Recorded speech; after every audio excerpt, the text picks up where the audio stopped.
All right, guys, so what we're building is a 2000 Subaru Impreza two-door RS.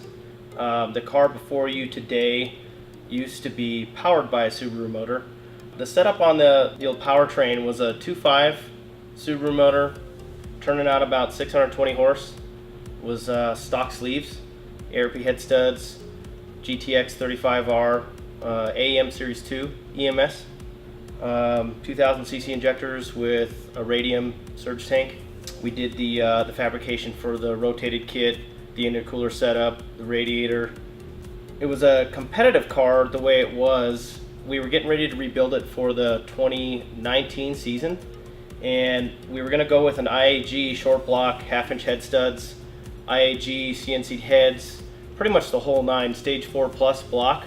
We needed to start kind of figuring out what we were going to do for a dry sump system, and that's kind of what kind of deterred me. I've installed a couple different systems here at the shop, and there are some good offerings now. There weren't that many back when we were messing with them, and I just really had a hard time swallowing, $6,500 plus for a thought out system. And then after you get it thought out, you still have to set it up. It made me a little apprehensive. So I started thinking about, what can we do? What other power plants could we use that we deal with here at the shop, or don't deal with that much here at the shop, to try to do something different. I like Subaru's all-wheel drive drivetrain.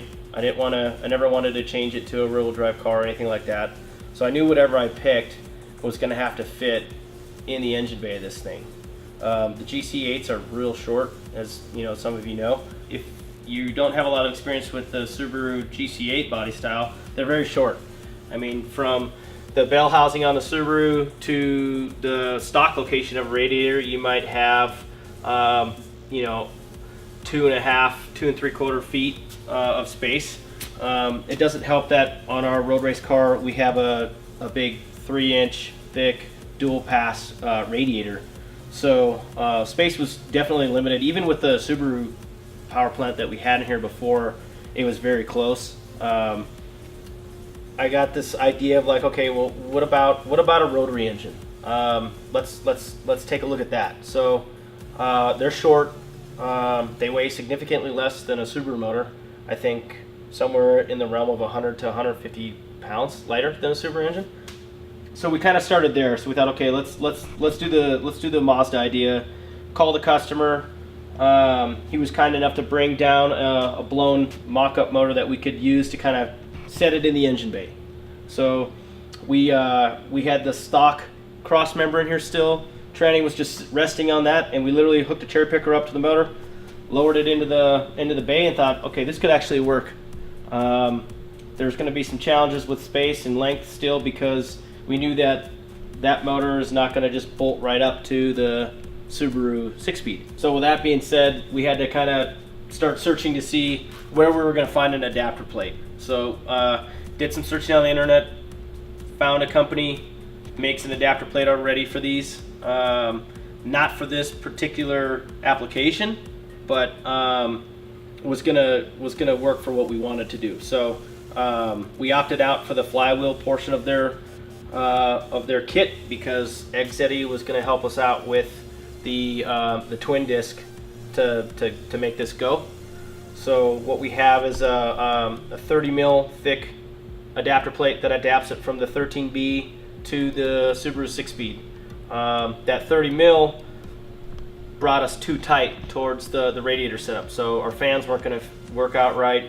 The eccentric shaft pulley would have ended up smashing into the back of the fan. So we had to actually move the engine tranny assembly back about 2 inches is what we did. So called up TSS Fab.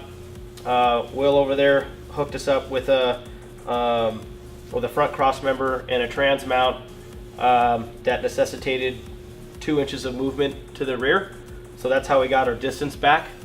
Pounded out the trans tunnel to get clearance for the tranny. 6-speeds are really tight in this body as it is, so throwing it back in there even further made it even worse, but we got it in there.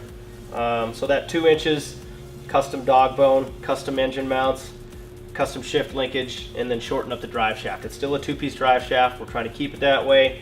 So we shortened up the drive shaft. Local company hooked us up with that. Got that done. The motor mounts are getting manufactured right now by the Donut Shop in Denver. They help us with some of the CNC stuff that we can't get done on our own. And the next kind of step that we're going to be working on drivetrain wise is getting the right components together to make the Subaru tranny work with the Mazda engine. So Exity, called them up.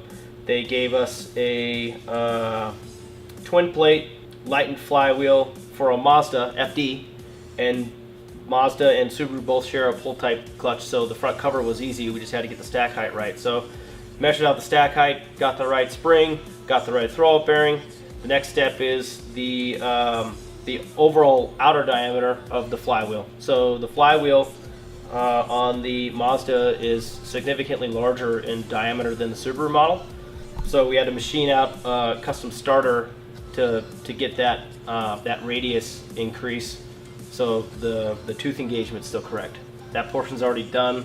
Unfortunately, the starter's not sitting here now for the shot, but we were able to make that happen, all using standard factory parts. So we've had Will, the guys over at TSS, put the mounts for a Mustang 2 manual steering rack.